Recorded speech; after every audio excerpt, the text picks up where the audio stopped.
அனைத்து மாணவர்களுக்கும் வணக்கம். இன்றைக்கி நாம் இந்த வீடியோவில் இன்ஜினியரிங் கெமிஸ்ட்ரி 2 யூனிட் 3.3 ராக்கெட் ப்ரொப்பலன்ஸ், அதாவது ராக்கெட் உந்து பொருட்கள் பற்றி தான் படிக்க போகிறோம். ராக்கெட் உந்து பொருட்கள், ராக்கெட் ப்ரொப்பலன்ஸ் அப்படின்னா என்னென்னா, these are the fuels which burn quickly and give a very large volume of gases to propel rocket. அதாவது அதிகமான விசையுள்ள வாயுக்களை இது வெளியிடும் எரிபொருட்கள். இதை தான் ராக்கெட் உந்து பொருட்கள்னு சொல்கிறோம். இது எப்படி இருக்கும் அப்படின்னா, it is a mixture of fuel and an oxidant. They produce a large volume of gases. கிட்டத்தட்ட 3000 டிகிரி டெம்பரேச்சர் ப்ரொடியூஸ் ஆகும். அதே போல் பார்த்திங்கன்னா 300 kilogram per centimetre square. So rocket எரிபொருள் அப்படின்னா விரைவாக எரியும் மற்றும் ராக்கெட்டை செலுத்துவதற்கு மிகப்பெரிய அளவிலான வாயுக்களை கொடுக்கும் எரிபொருட்களுக்கு தான் ராக்கெட் எரிபொருட்கள் என்று பெயர். இதில் ஒரு எரிபொருள் மற்றும் ஆக்சிஜன் ஏற்றி, அதுவும் ஆக்சிடென்ட் அப்படின்னு சொல்லுவாங்க. உற்பத்தி செய்கின்ற வாயுக்களின் அளவு அதிகமாக இருக்கும். வெப்பநிலை 3000 டிகிரி சென்டிகிரேட் வரைக்கும் இருக்கும். அதில் ப்ரெஷர் பார்த்திங்கன்னா 300 கிலோகிராம் per சென்டிமீட்டர் ஸ்கொயர் வரைக்கும் இருக்கலாம். So rocket propellant is the material used by a rocket engine to generate thrust. அது முன் செல்வதற்காக இது பயன்படுத்தப்படுகிறது. The most common propellants consist of a fuel and an oxidizer that participate in chemical reactions to produce extremely hot gases. வேதிவினைக்கு உட்பட்ட வாயுக்களை உருவாக்குது. These gases evert pressure that propels the rocket forward while they are ejected in the form of a jet through the rear. முன்பக்கமாக rocket செல்லுது, பின்பக்கமாக இந்த வாயுக்கள் வெளியேற்றப்படுகிறது. நியூட்டனின் 3வது விதி கேள்விப்பட்டிருப்பீங்க. அதே மாதிரி தான் ராக்கெட் முன்னோக்கி செல்வதற்கு காரணமே இந்த விசை மிகுந்த வாயுக்கள் பின்னோக்கி வருகின்றன. ஸோ ராக்கெட் ப்ரொப்பலண்ட் என்பது உந்துதலை உருவாக்க ராக்கெட் இயந்திரத்தால் பயன்படுத்தப்படும் பொருள் தான். மிகவும் பொதுவான உந்து பொருட்கள் என்னன்னு பார்த்தீங்கன்னா, அதில் ஒரு எரிபொருளும் ஆக்சிஜன் ஏற்றியும் இருக்கும். இவை மிகவும் சூடான வாயுக்களை உருவாக்க ரசாயன வினைகளில் பங்கேற்கின்றன, வேதி வினைகளில் பங்கேற்குது. இந்த வாயுக்கள் அழுத்தம் மூலம் ராக்கெட்டை முன்னோக்கி செலுத்துகின்றன. அவை பின்புறத்தின் வழியாக ஜெட்டு வடிவத்தில் வெளியேற்றப்படுகின்றன. எடுத்துக்காட்டுகள் பார்க்கலாம். Examples for rocket propellants: alkyl and aryl boranes, hydrazine. இவை இரண்டும் எடுத்துக்காட்டுகள். Next, characteristics of rocket propellants, அதனுடைய இயல்புகள் என்ன? First, it should have high density. They should release the gases, have less molecular weight during ignition. Molecular weight குறைவாக இருக்கும்போது தான் அது அதிக வேகத்தில் பின்னோக்கி வெளியேற்றப்படும். Combustion should be slow and steady rate. அதேபோல் they should be stable at high temperature. அதிக வெப்பநிலை இருந்தாலும், ஏன்னா சூரியனை நோக்கி போகும் பொழுது வெப்பநிலை அதிகமாகும், அப்பொழுதும் அது நிலைப்புத்தன்மை உடையதாக இருக்கணும். should be easy to handle and store. should have high flame temperature. அதிக வெப்பநிலை கொடுக்கணும். அதே மாதிரி should not be toxic or corrosive. அது நச்சுத்தன்மை வாய்ந்ததாக இருக்கக்கூடாது. should not leave the residue after ignition. சாம்பல் அந்த மாதிரி பொருட்கள் அது விட்டு செல்லக்கூடாது. தமிழில் பார்க்கலாம். அதிக அடர்த்தியோடு இருக்க வேண்டும். பற்ற வைக்கும்போது வாயுக்கள் குறைந்த மூலக்கூறு எடையை கொண்டிருக்க வேண்டும். அதே போல் மெதுவான மற்றும் நிலையாக எரிய வேண்டும். அதிக வெப்பநிலையிலும் நிலையாக இருக்க வேண்டும். அதே போல் கையாள்வதற்கு மற்றும் சேமிப்பதற்கும் எளிதாக இருக்க வேண்டும். அதிக சுடர் வெப்பநிலை இருக்க வேண்டும். நச்சு அல்லது அரிக்கும் தன்மை இருக்கக்கூடாது. அதே போல் பற்ற வைத்த பிறகு சாம்பல் போன்ற எச்சத்தை விடக்கூடாது. இதெல்லாம் ஒரு நல்ல ராக்கெட் ப்ரொப்பலன்ஸுடைய குணங்கள் அப்படின்னு சொல்கிறோம். நெக்ஸ்ட்டு கிளாசிஃபிகேஷன் பார்க்கலாம்.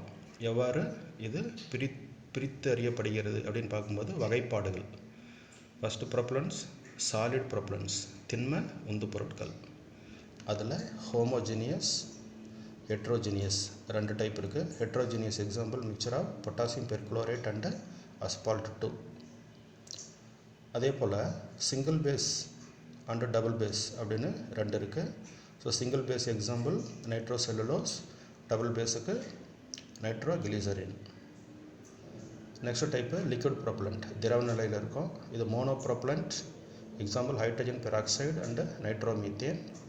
அதே போல் bipropellant, example fuel liquid hydrogen, hydrazine. இதெல்லாம் அதுக்கான எடுத்துக்காட்டுகள்.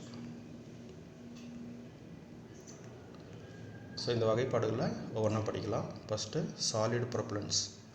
Solid propellants are the mixture of propellants mixed in colloidal states, either single base or double base.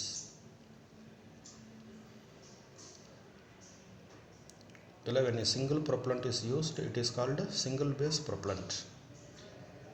அதே போல் டபுளுக்கு பார்க்கும்போது single propellant contains two materials mixed in colloidal state is called double base propellant.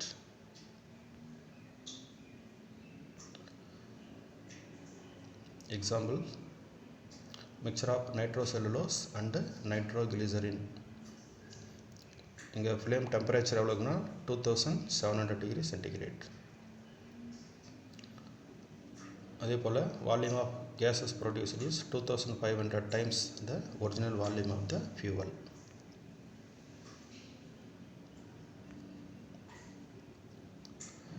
இது தமிழில் பார்க்கலாம்.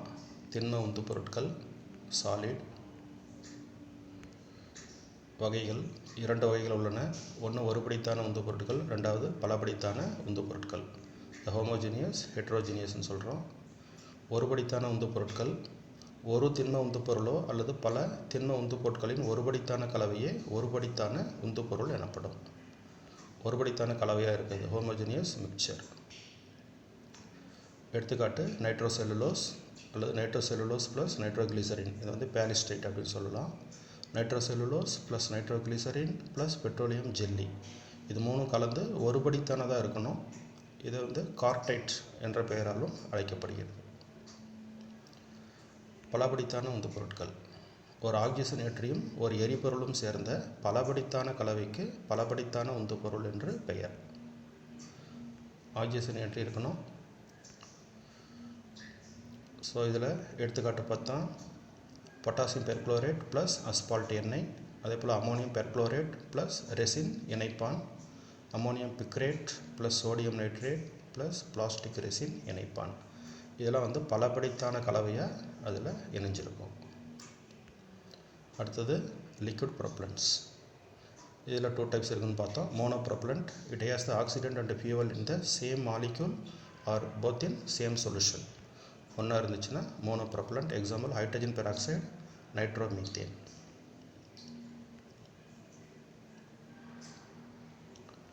Dipropellants, these are the fuels and oxidants are kept separately. இங்கே வந்து fuel and oxidant are kept separately and injected separately into the combustion. எரிபொருளையும் அந்த ஆக்சிஜனேற்றையும் தனித்தனியாக செலுத்துகிறோம். Example liquid hydrogen, ஹைட்ரோசில், அது மாதிரி ethyl alcohol and kerosene, liquid oxygen and ozone peroxide. தமிழில் பார்க்கலாம். நீர்ம உந்து பொருள் அப்படின்னா நீர்ம நிலையில் உள்ள உந்து பொருட்கள் நீர்ம உந்து பொருட்கள் எனப்படும். இவை ஓர் வகை உந்து பொருளாகவோ அல்லது ஈர் வகை உந்து பொருளாகவோ இருக்கலாம். மோனோ ஆர் டையாக இருக்கலாம். ஃபஸ்ட்டு ஓர் வகை நீர்ம உந்து பொருள். இவ்வகை நீர்ம உந்து பொருட்களில் எரிபொருளும் ஆக்சிஜனேற்றியும் ஒரே மூலக்கூறிலோ அல்லது ஒன்று சேர்ந்த ஒரு கரைசலாகவோ இருக்கும். ஒரே மூலக்கூறிலே இது இருக்கும். எடுத்துக்காட்டு hydrogen peroxide, nitromethane, ethylene oxide, hydrazine அல்லது மெத்தனால் ப்ளஸ் H2O2, அதாவது ஹைட்ரஜன் பெராக்சைடு சேர்ந்த கரைசல்.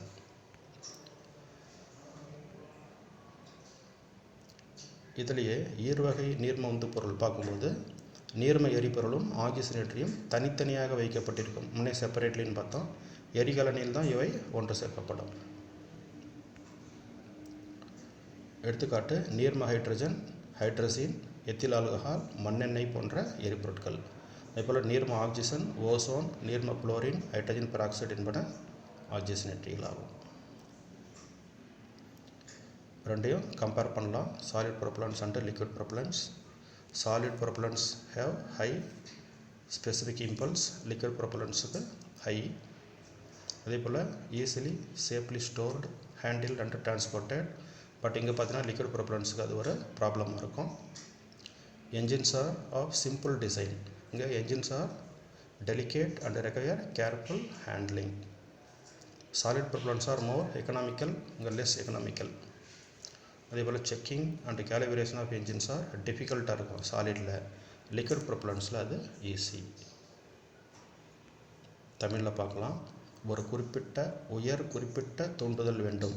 இதுவும் உயர்மாக கொஞ்சம் உயர்த்தியான தூண்டுதல் இருக்கணும். அதே போல் எளிதில் பாதுகாப்பாக சேமித்து கையாளப்பட்டு செல்லப்படுகிறது. ஆனால் திரவ உந்து சக்திகள் அவ்வாறு கொண்டு செல்லப்படுவதில் பிரச்சனைகள் உள்ளது. என்ஜின்கள் எளிமையான வடிவமைப்பு கொண்டவை. திட உந்து பொருட்களில் திரவ உந்து பொருட்களில் என்ஜின்கள் மென்மையானவை மற்றும் கவனமாக கையாள வேண்டும். திட உந்து சக்திகள் ஒரு சிக்கனமானதாக இருக்கும். இங்கே குறைந்த பொருளாதாரம் உடையதாக காணப்படும். அதே போல் இயந்திரங்கள் சோதனை மற்றும் அளவு திருத்தம் அப்படிங்கிறது கடினமாக இருக்கும். ஆனால் திரவ உந்து சக்திகள் நாம் கையாளுவது சுலபமாக இருக்கும். இதெல்லாம் திட மற்றும் திரவ உந்து பொருட்களினுடைய கம்பேரிசன், ஒரு ஒப்பீடு. ஸோ இந்த லெசனில் இது வரைக்கும் நாம் ராக்கெட் ப்ரொப்பலன்ஸ்னால் என்ன, அதனுடைய முக்கியமான கேரக்டரிஸ்டிக்ஸ் என்ன, அதனுடைய கிளாசிஃபிகேஷன் வகைப்பாடுகள், அதனுடைய எடுத்துக்காட்டுகள் மற்றும் அதனுடைய ஒப்பீடு போன்றவை படிச்சிருக்கோம். ஸோ இதில் எந்த மாதிரி கொஸ்டின்ஸ் கேட்கலாம் அப்படின்னா, what are the characteristics of propellants, explain the classification of propellants with the examples, write a note on solid propellants. இதில் அதனுடைய வகைகள் எடுத்துக்காட்டுகள்லாம் எழுதணும். அதே போல் write a note on liquid propellants, differentiate between solid and liquid propellants. இந்த கொஸ்டின்ஸ்க்கெல்லாம் தேவையான பதில்களை நீங்கள் தயார் செய்யவும். ஸோ தமிழில் பார்க்கும்பொழுது உந்து பொருட்களினுடைய பண்புகள் யாவை, உந்து பொருட்களினுடைய வகைப்பாடுகளை எடுத்துக்காட்டுகளுடன் விளக்குக, திட உந்து சக்தி குறிப்பு வரைக. அதே போல் திரவ உந்து சக்திகள் அல்லது உந்து பொருட்கள் அல்லது ராக்கெட் ப்ரொப்பலண்ட் அப்படின்னே கேட்கலாம், அல்லது ராக்கெட் எரிபொருட்கள் அப்படின்னும் கேட்கலாம். ஸோ திட மற்றும் திரவ ராக்கெட் எரிபொருளுக்கிடையே ஆன வேறுபாடுகளை எழுதுக.